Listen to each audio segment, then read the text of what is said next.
Yeah, have you seen this sale on at Ruskin and Pugh Shoe Shop? There's a big article on it in the Oak Hill newsletter. There's like 50% off some of the kids' ones. Oh, Carys needs some new shoes. Her feet are like bursting out the sides. You make her sound like she's the Incredible Hulk. She may as well be when it comes to feet.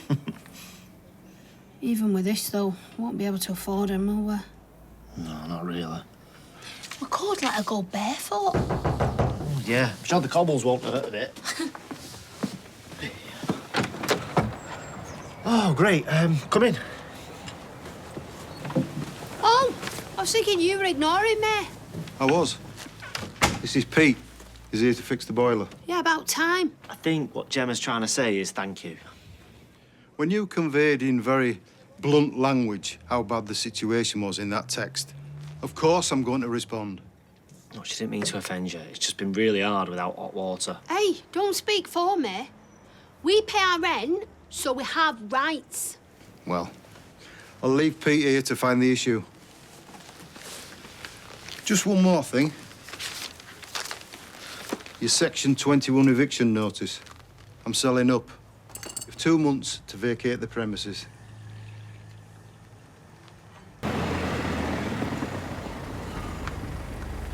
Thanks for dropping him off. I'm Chesney, Joseph's dad. Oh, lovely to meet you. Carrie Ann, Ollie's mother. Joseph has told us a lot about you and Gemma. Has he? Well, come in, if you want. Say hi to Gemma. Oh, I'd love to, but I have to dash, and I don't want to stop you from your work. Joseph's been telling us about the long hours you work in your catering empire. Yeah, no rest for the wicked. Well, I look forward to meeting Gemma next time. Nice to meet you. Yeah, you too.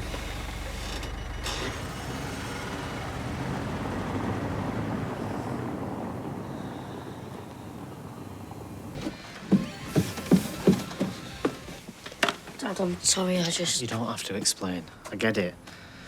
We're an embarrassment. No, it's not like that. What else could it possibly be? I don't blame you. Joseph, we live in a rented house with no hot water, and your dad's a loser. I didn't say that. I am, though, aren't I? Do you not think that I want to live in your lie, too? Be the dad you clearly wish I was. Dad, stop. Hey, before you came back, I'm sitting here thinking, how am I going to be able to afford Carys's shoes? On discount, I still might not be able to get them. And that's before the landlord.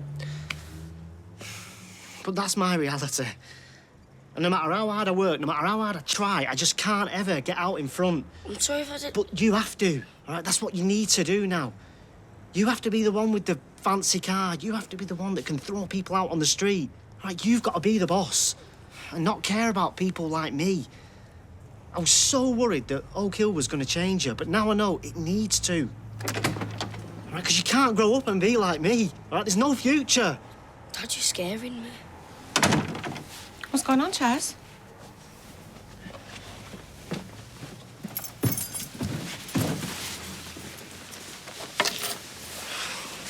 Hey. Okay. I was down the precinct and I saw your Uncle Apollo with his mates. He was only about 6 or 7. He was allowed out on his own when he was 7. Well, it was different times, but that's not the point.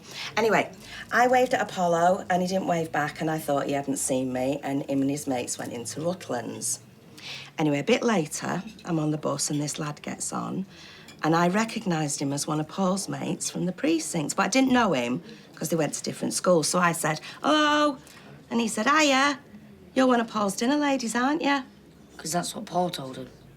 Well, after the lad got off the bus, I cried all the way home. Not that there's anything wrong with being a dinner lady, mind. And he was only young.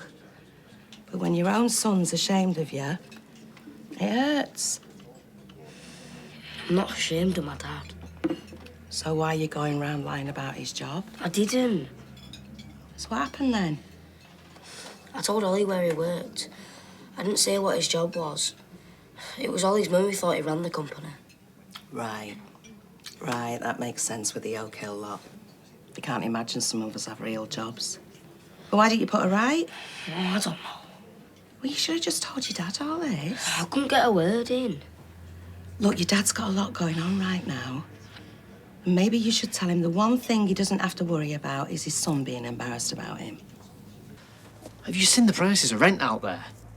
Plus, we'd need a deposit, a removal van. Say goodbye to me walking to work, so that's travel expenses and all. And will the new place be in the Bessie Street catchment area for the quads? I don't know. Joseph would probably have to move school again and all. We'll work something out, we will. I'll see how. Chesney! Joseph would like a word with you, please. All his man wants to jump to conclusions. Who are you to put her right? Thanks, Dad. I'm sorry. Well, I'm sorry too, mate. Shouldn't have got so worked up. It's all right. Nana Bernie says you've got a lot on. Did she? Well, she's right, to be fair. Well, maybe I have got a bit embarrassed myself. You know, because of all them fancy jobs the Oak Hill mob have got. They don't all have big jobs. Ain't one of them an astronaut? She's an astronomer. Oh, like horoscopes and that? No. I know. I'm not that daft. Maybe I need to get to know your mates a bit better, though. Really? Yeah, I'm bigging them all up in my head. They're only people, aren't they? So I can invite Ollie round for tea then, tomorrow? Do you really want that for your mate to come here? Of course. Right, I'll make him the best meal he's ever had. Thanks. By the way, he can't eat any seeds. Seeds? Why would I give him seeds? Sunflower oil, wheat, mustard, sweet corn. All right, yeah. I'll do my research. Fish fingers and peas all right for tonight? Yeah. Right, go and wash your hands. Dad, Yeah? thanks. It's not easy moving schools.